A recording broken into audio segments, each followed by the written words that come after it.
Sisters, brothers, it's great to see you here today, and great to see you in what is a pretty exhausting time for many of us. I don't know about you, but I'm already burnt out from this election, but we're nearly there. We're nearly there. This is the home run. We've got now less than 4 weeks to kick this lot out of number 10, and that's what we're going to do.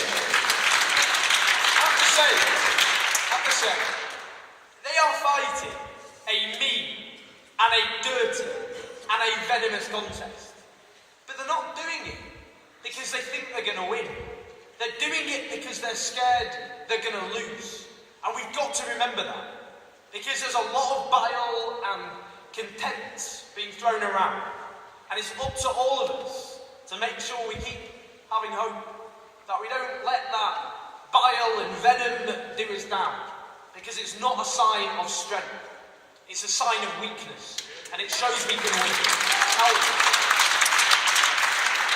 NHS, our National Health Service, my grandmother, she died 2, maybe 3 years ago, and I miss her very much. And she worked for the NHS from its very foundation. And she cared for the NHS.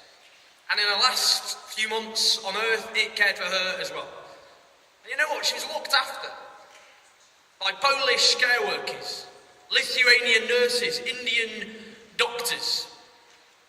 And when we hear the constant demonisation and scapegoating of immigrants, I always think of the people who looked after my grandma. And I'll tell you this, it wasn't those Polish care workers who plunged this country into economic disaster. It was the banks. It wasn't those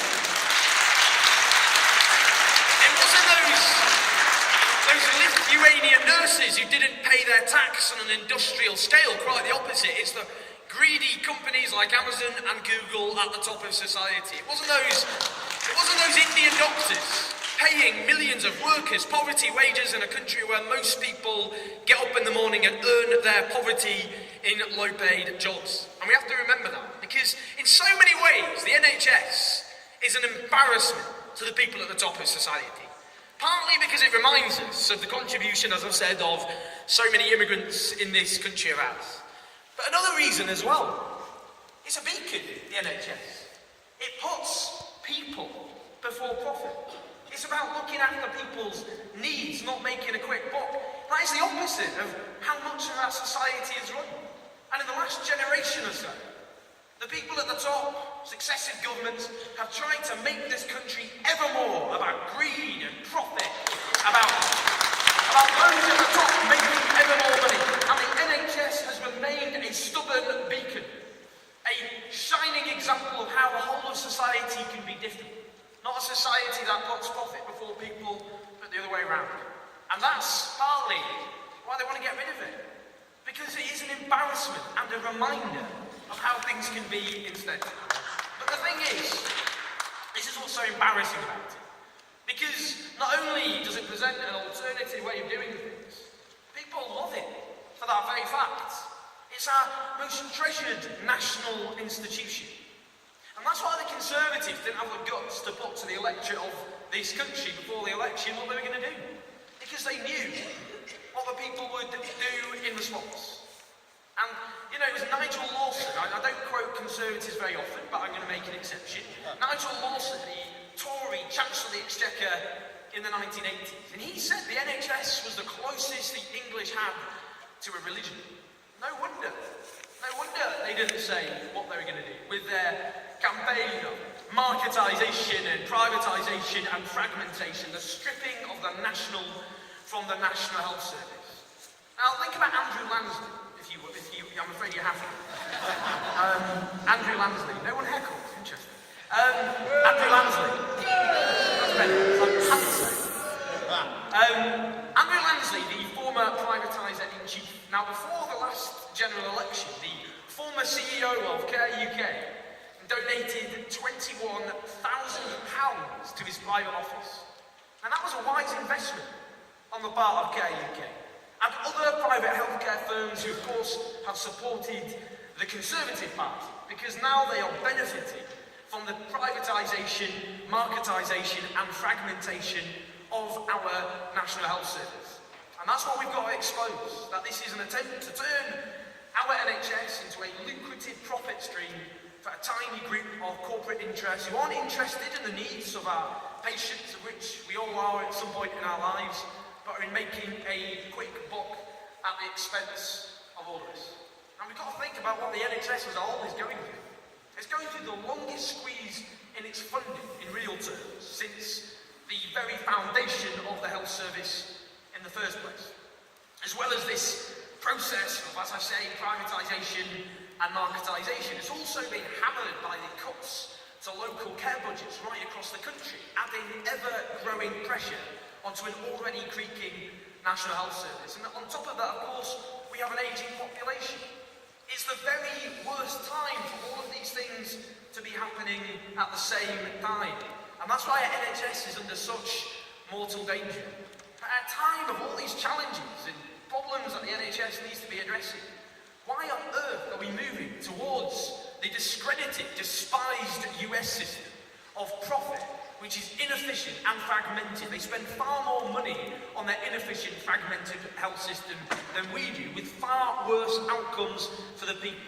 And this is one of the most efficient healthcare systems on the face of the earth. Again, an embarrassment for those who say the private sector does best and is the most efficient. It's the publicly run NHS. Because when you have a fragmented and marketised and privatised health system, you have to have a huge layer of bureaucracy to oversee the fragmentation and internal competition that is unleashed. It is inefficient as well as putting profit before people, and we have to expose that as well. But look, I'm optimistic. You've got to be, haven't you, really? But I am optimistic. Tony Benn died almost exactly a year ago.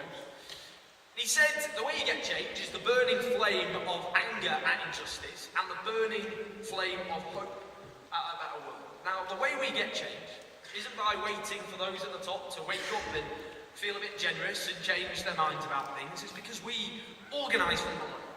My favourite quote is Frederick Douglass, and I use this at every opportunity I can, a 19th century African-American statesman. He said, "Power concedes nothing without a demand. It never did, and it never will." And that has to be our principle. The way we save our national health service isn't just sitting around and hoping for the best, and perhaps those at the top might change their minds, but because we organise from below. Now, Labour and Andy Burnham have committed to repealing the hated and despised Health and Social Care Act. But why? Because people organised. People organised from below. They built up pressure from below. The fact now Labour are drawing a line under some of what they did themselves in office in terms of marketisation and privatisation is down partly to the campaigning of people in this room and outside across the country. So what does that tell us? It tells us campaigning works. It does pay off. I think of UK Uncut, for example, who angry, furious about the fact the rich weren't paying their taxes and aren't paying their taxes at a time of public sector cuts when we're told there isn't enough money. They occupied shops and businesses, demanding that those at the top pay their taxes, and they got Labour, because of that pressure, to say they'll clamp down on tax avoidance. Not as far as I'd like to go, but the fact they're even promising this is because people organised and protested. Same on the bedroom tax.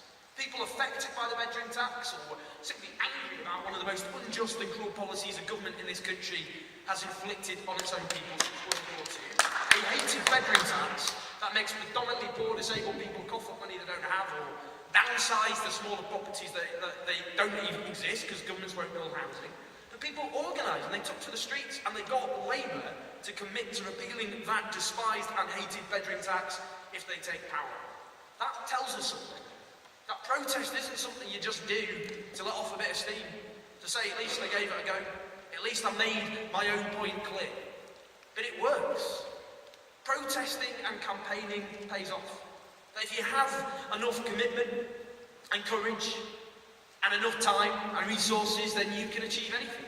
All injustice can be overcome. We can force those at the top, we can drag them kicking and screaming if needs be, but we can do it. So we've got to keep doing it. We're pushing at an open door. The vast majority of the people in this country, not just Labour voters, but Tory voters, those frothing at the mouth lefties UKIP voters, they all support, according to every opinion poll, in overwhelming numbers, a publicly run national health service. So we have to organise. We're pushing it over the door. We're not winning over public opinion. We're just organising public opinion. We're organising it so it's a big, powerful battering ram that those at the top cannot resist because of its power. So that's what we've got to do. We've got a long few weeks ahead. And in a few weeks' time, we'll know the results of that election. Whoever wins, the campaigning goes on, the organising goes on, the protesting goes on, until we get back